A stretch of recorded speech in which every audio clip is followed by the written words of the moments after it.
Welcome back to the Needleful Weekly. It's been a long one. All last week was spent on the Gamejam, a 1-week game jam to make a programming language and then make a game using that language. Allow me to show you my entry, Duet. On the right is the editor and on the left is the game itself.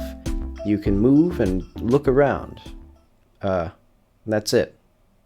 Look, there's a lot going on behind the scenes. It's much more complicated than it seems. I'll make a larger video and a blog post about it once I have, like, a video game you can beat.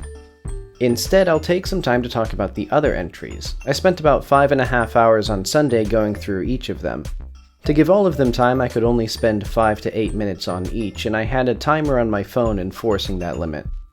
Of the 34 entries, excluding mine, I could play 22 of them.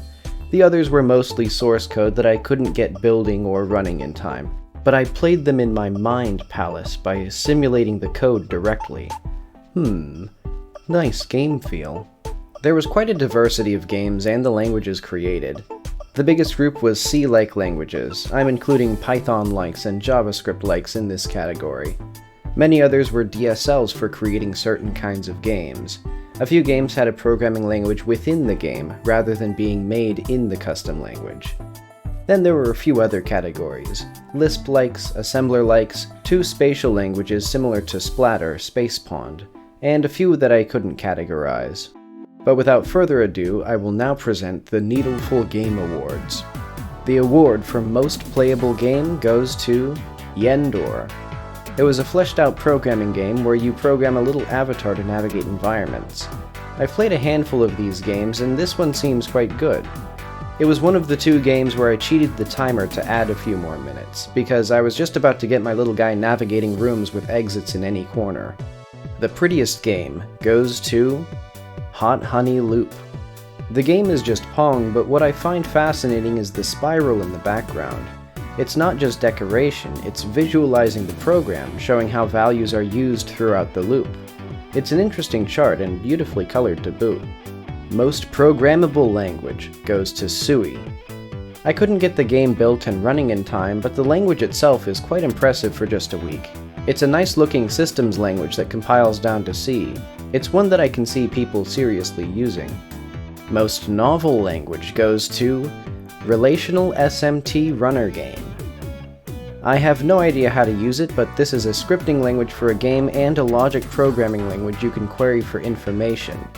The example given was to solve for optimal platform placement in a precision platformer. It's a fascinating project, though the most I could do was make a button named Gamer. Most Programmable Game goes to Space Blaster and UPL. UPL, or Untitled Programming Language, is the language that I most want to try making a game in myself. It's specific to games in this format, big, chunky, black and white pixels. As a result, it has convenient features like syntax to make your own sprites and sound effects. There's like a plane going above me, hang on. Most Playable Language goes to RageLang. The gimmick of this programming language is that all the text falls down during compilation, and you have to make support beams propping up the text to avoid syntax errors.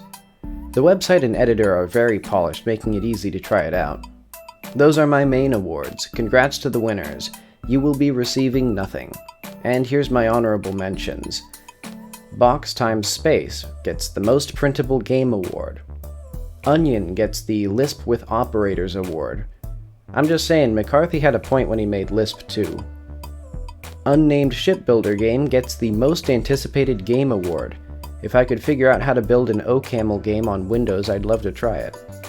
Cellbound gets the Most Taxable Game Award.